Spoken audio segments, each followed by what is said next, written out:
గుంటూరులో జరిగిన మీడియా సమావేశంలో సిపిఐ నాయకుడు ముప్పాళ్ల నాగేశ్వరరావు కీలక వ్యాఖ్యలు చేశారు. అమరావతిని శాశ్వత రాజధానిగా ప్రకటించిన రాష్ట్ర ప్రభుత్వ తీర్మానం అభినందనీయమన్నారు. రాజధాని అంశాన్ని రాజకీయంగా చూడకుండా కేంద్రం వెంటనే చర్యలు తీసుకుని ఈ పార్లమెంట్ సమావేశాల్లోనే తీర్మానాన్ని ఆమోదించాలని కోరారు. రైతుల పిల్లలకు రెసిడెన్షియల్ పాఠశాలలు ఏర్పాటు చేయాలని, కొత్తగా భూముల సేకరణకు వెళ్లకుండా ఇప్పటికే ఉన్న భూముల్లోనే రాజధాని నిర్మాణం పూర్తి చేయాలని సూచించారు. లేకపోతే రైతుల్లో అసంతృప్తి పెరుగుతుందని హెచ్చరించారు. ఈ కార్యక్రమంలో కోటా మాల్యాద్రి, మేడా హనుమంతరావు తదితరులు పాల్గొన్నారు. మీడియా మిత్రులకు నమస్కారం. నాతో పాటు జిల్లా పార్టీ కార్యదర్శి కోటా మాల్యాద్రి గారు, జిల్లా సహాయ కార్యదర్శి మేడా హనుమంతరావు గారు పాల్గొంటున్నారు. ప్రధానంగా అమరావతి రాజధానికి సంబంధించి నిన్న శాసనసభ అమరావతి ఏకైక రాజధానిగా ఉండాలని కోరుతూ కేంద్ర ప్రభుత్వానికి, పార్లమెంటుకి ఒక తీర్మానాన్ని పంపడం ఎంతైనా అభినందనీయం.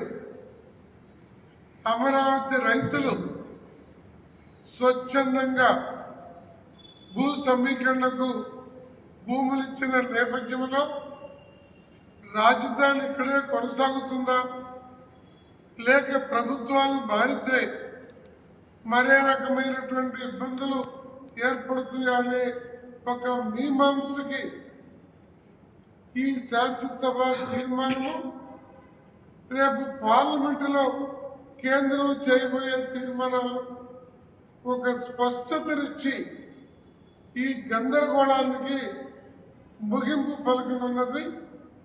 ఇది మన రాష్ట్ర పురోభివృద్ధికి, రాజధాని అభివృద్ధికి,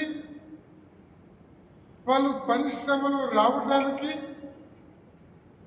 ఒక మార్గాన్ని సుగమం చేసేటువంటి చర్యగా సిపిఐ భావిస్తుంది. సిపిఐ పార్టీ ఆది నుండి అమరావతి రాజధానిగా ఉండాలని, విజయవాడ గుంటూరు మధ్య రాజధాని ఏర్పడాలని 1953లో మొదటిసారి, మళ్ళా రాష్ట్ర విభజన తర్వాత కూడా సిపిఐఏ మొట్టమొదటిసారి రాజధాని ఈ ప్రాంతంలో ఉండాలని చెప్పినటువంటి పార్టీ. దీనితో పాటు కేంద్ర ప్రభుత్వం ఉచితంగా భూములు ఇచ్చిన రైతులకి ఈ క్యాపిటల్ గెయిన్స్ అనేటువంటి ఈ మూల పెట్టుబడి మీద, మూల రాబడి మీద ఆదాయ పన్ను అనేటువంటి దాన్ని 2031 మార్చి దాకా దీన్ని పెంచడం జరిగింది. అంటే రైతులకు ఇచ్చేటువంటి భూములు, ప్లాట్లు, వీటన్నిటికి సంబంధించిన దాని మీద, అమ్ముకునే దాని మీద, రైతులకు వచ్చే రాబడి మీద ఈ క్యాపిటల్ గెయిన్స్ అనేది ఓ పెద్ద భారమైనటువంటి పన్ను. ఇది తొలిగా ఇచ్చినటువంటి దాన్ని గత 5 సంవత్సరాలు అమ్మకాలు కానీ, క్రయ విక్రయాలు కానీ, సమీకరణకు సంబంధించి కానీ, రిజిస్ట్రేషన్కి సంబంధించి కానీ సంపూర్ణంగా జరగని నేపథ్యంలో ఈ పెంపుదల, సమీకరణకు భూములు ఇచ్చినటువంటి రైతులందరూ కూడా ఎంతో ఆర్థిక ఉపశమనాన్ని, పన్ను రాయితీ నుండి పన్ను రాయితీ మినహాయింపు పొందడం అనేటువంటిది తోడ్పడుతుంది. ఇది ముఖ్యమంత్రి గారు తన మాటకి కట్టుబడి ఉండాల్సినటువంటి అవసరం ఉంది. రైతాంగానికి ఇచ్చినటువంటి అనేక హామీల్ని నెరవేరుస్తున్నారు. రాజధానిలో ఉన్నటువంటి ప్రతి బిడ్డ, అది రైతైనా, భూమి లేని చేతి వృత్తిదారుడైనా, వ్యవసాయ కూలైనా, వారందరి విద్య ప్రభుత్వం బాధ్యత తీసుకుంటామని చెప్పింది. ఆ మేరకి తుళ్ళూరులో, పెనుమాకలో, నిడమరులో, లేదా మన్నడంలో, ఇలా ముఖ్యమైనటువంటి గ్రామాల్లో 3-4 అవసరానికి తగినన్ని రెసిడెన్షియల్ హై స్కూల్స్ని తక్షణమే ప్రారంభించడానికి ఈ విద్యా సంవత్సరంలోనే ప్రారంభించే విధంగా ముఖ్యమంత్రి గారు, అలాగే విద్యాశాఖ మంత్రి గారు, ఉప ముఖ్యమంత్రి గారు బాధ్యత తీసుకోవాలని మేము కోరుతున్నాము. ఇది వారు అనంతరంలో వెంకటేశ్వర స్వామి సన్నిధిలో మొట్టమొదటిసారి ముఖ్యమంత్రి గారు చెప్పిన మాట. దీని మేరకు ఈరోజు ముఖ్యమంత్రి గారికి సిపిఐ పార్టీ తరఫున ఒక లేఖను కూడా పంపనున్నాము. దీన్ని బాధ్యత తీసుకొని ఈ విద్యా సంవత్సరం నుంచి రెసిడెన్షియల్ హై స్కూల్స్ని అవసరం కొద్దీ 3, 4 ఆ 29 గ్రామాల్లో పెట్టాలని కోరుతున్నాం. అలాగే ముఖ్యమంత్రి గారు ఇంకో మాట కూడా చెప్పారు. మీరు 30,000 ఎకరాలు ఇవ్వండి, ప్రపంచ స్థాయి రాజధానిని నిర్మిస్తామని. 34,000 ఎకరాలు రైతులు స్వచ్ఛందంగా ఇచ్చారు.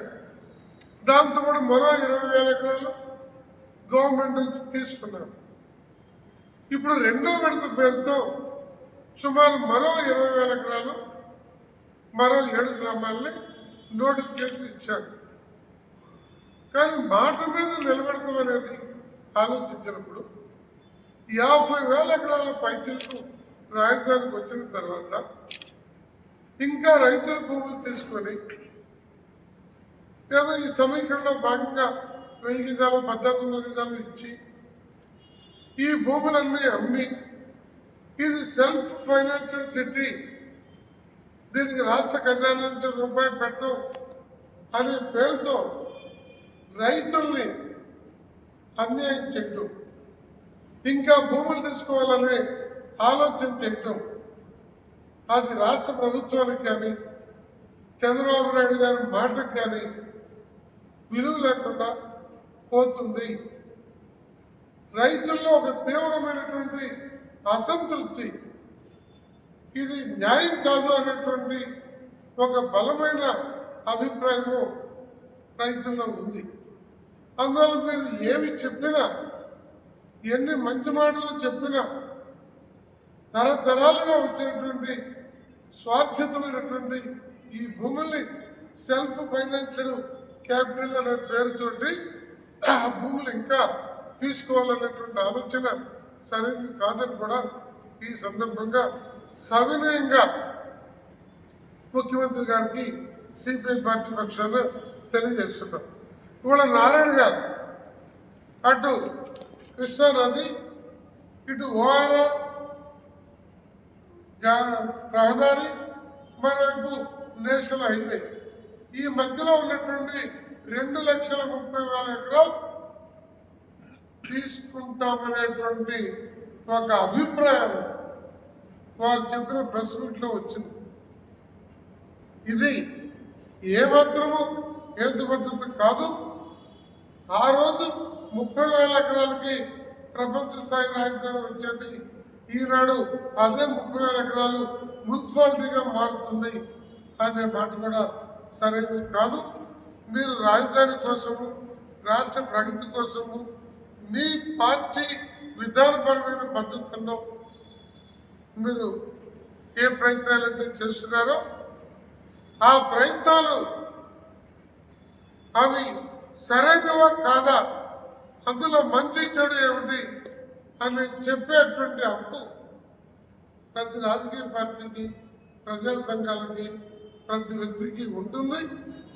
దీన్ని పరిశీలించి ప్రజల అభిప్రాయాన్ని కూడా ఇచ్చిన రైతుల దగ్గర నుండి, పక్కనున్న రైతుల దగ్గర నుండి వాళ్ళ ధరలు పడిపోయి, ఇబ్బందులు పడిపోయి, కొనేవాడు లేక ఉన్నటువంటి పరిస్థితుల్ని మనం చూస్తున్నాం. అందువల్ల ఇవాళ దాదాపు తాటికొండ మండలం కానీ, అమరావతి మండలం కానీ, పెదకోలపాడు మండలం కానీ, లేకపోతే ఈ వైపు ఉన్నటువంటి ఇతర ప్రాంతాల్లో ఉన్నటువంటి రైతులందరూ కూడా ఈ భూమి తీసుకుంటారనేటువంటి ఒక ఆందోళనలో, మనోవేదంతో ఉన్నారు. ఈ వాస్తవాలను గమనించి ఫర్దర్ భూ సమీకరణకు వెళ్లకుండా మంచి రాజధాని నిర్మించేటువంటి దాంట్లో మీరు కృషి చేయాలని చెప్పి ఈ సందర్భంగా కోరుతూ నిన్న తీర్మానాన్ని రాష్ట్ర తీర్మానమే కాకుండా పార్లమెంటులో కూడా యుద్ధ ప్రాతిపదికన ఇదే పార్లమెంటు సమావేశాలు ముగిసేలోపు దీన్ని చట్టబద్ధత కల్పించేటువంటి దాన్ని అక్కడ కూడా చేయాలని చెప్పి సిపిఐ పార్టీగా విజ్ఞప్తి చేస్తున్నాం.